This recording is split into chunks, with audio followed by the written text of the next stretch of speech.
Are electric vehicles the biggest scam in history? In this video, we're going to talk about whether EVs are a failed experiment. Right now, we've converted 1% of the American fleet to EVs and cracks are already starting to show. All that excitement about EVs is starting to fade as consumers push back due to high costs, unreliable charging, and range anxiety. At this moment, a lot of major auto manufacturers are scaling back plans to make EVs. Ford and GM both suspended plans to build a couple of factories. But overall, EVs aren't going anywhere. The market has doubled since 2021, but they just aren't the darlings that some people thought they were. Let's start with production. The dream of EVs was that they would be manufactured with a smaller carbon footprint than gas cars and be recharged using green energy. That's just not possible yet. The truth is, EVs have a dirty secret. The manufacturing of an EV involves some incredibly awful and dirty aspects. Sure, there are fewer components in an EV compared to a regular gas car, but many of the components of an EV car come from exotic materials such as lithium, cobalt, and nickel, which require a lot of energy and pollution to produce due to refining, mining, and transport. Also, most of these materials are manufactured in China using coal as fuel during the manufacturing process, which leaves a big carbon footprint. China is home to 6 of the world's 10 biggest battery makers. They have nearly 900 gigawatt hours of manufacturing capacity, or 77% of the global total. Behind China's battery dominance is its vertical integration across the rest of the EV supply chain, from mining the metals to producing the EVs. There's little hope of any country catching up anytime soon. One of the rarest materials used in EVs is cobalt. Currently, 70% of it comes from the Congo. One of the saddest things you'll ever see in your life is a cobalt mine. A cobalt mine makes an iPhone factory look like a 5-star hotel. Cobalt mines routinely use child and slave labor. There have been documented cases of pregnant women and 7-year-old children working in these mines under unimaginable conditions. These forgotten workers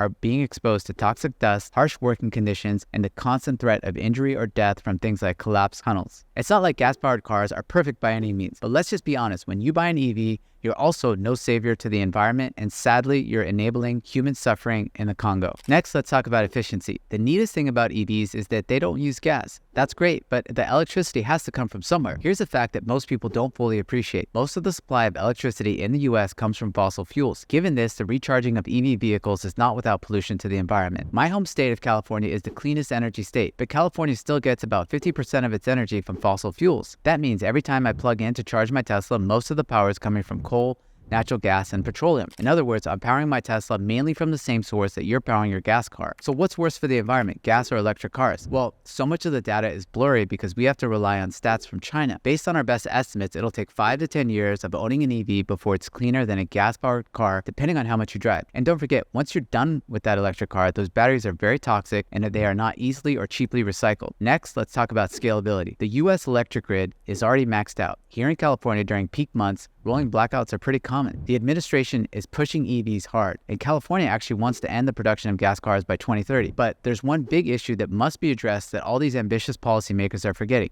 If just 1% of cars are electric right now and we want EVs to go mainstream, where's the electricity going to come from? The US has never increased electricity output by more than 3% in a year besides the 1960s or after COVID, which was simply a bounce back. To increase production, the grid requires massive investment in equipment and infrastructure and lots of time. Here's a dirty secret about energy production. Solar only accounts for just over 3% of total production. Wind accounts for just over 10%, and nuclear is about 18%. That's great that renewable energy is on the scoreboard, but the majority of energy still comes from fossil fuels. To increase the production of clean energy, we have to either invest in more nuclear plants, but nuclear plants are expensive, controversial, and can take over a decade to come online. Or we can subsidize wind and solar production even more than we currently are, but if we were to do that, it can take a decade or more for wind and solar to account for 25% of our energy output. If we're really being honest, the only way to increase production in a meaningful way right now is to invest a massive amount in all energy sources, including fossil fuels, since it's our most abundant and readily available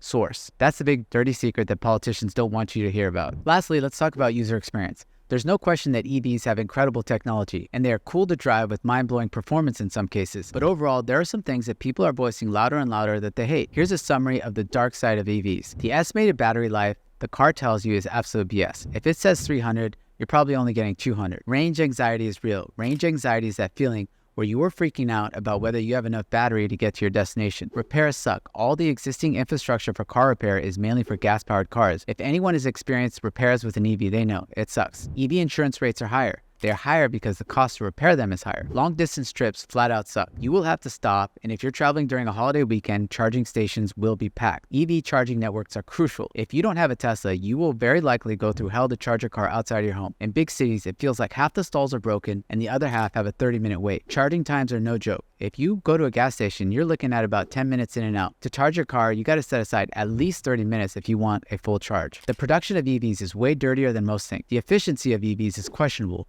The scalability of EVs is even more questionable due to the electricity needs. And lastly, there's a laundry list of real reasons why owning an EV does suck. So should we cancel the EV movement? I say no. Yes, all these things are true, but just like any new technology, improvements will come. The top 10 automakers are investing hundreds of billions of dollars into research and development on EVs and battery technology. Also, governments are adding hundreds of billions of dollars more. We have the smartest people in the world trying to figure out how to make the batteries more efficient and the energy more abundant. I'm going to bet on human innovation. I think if anyone's having doubts, they should look at the new Tesla Cybertruck. It looks like something out of this world. Also, Toyota and Mercedes already have prototype electric cars that will get 700 miles per charge. There are also hundreds of new battery startups trying to change the game with new technology that provides more efficient battery materials. Also, the good news is that the next-gen batteries can very likely be cobalt-free. But the truth is, it's going to take a lot of time. The US power grid is already maxed out. If we are to build any more meaningful capacity, it can take a decade or more, and we'll need massive investments in our infrastructure. Also, if we're really being honest, any increase in electricity capacity has to include fossil fuels for the foreseeable future. Maybe in the future, something revolutionary will come out like fusion energy, or we'll invent a safer, more efficient way for nuclear power. All this is possible, but it's decades away before it can be implemented. So overall,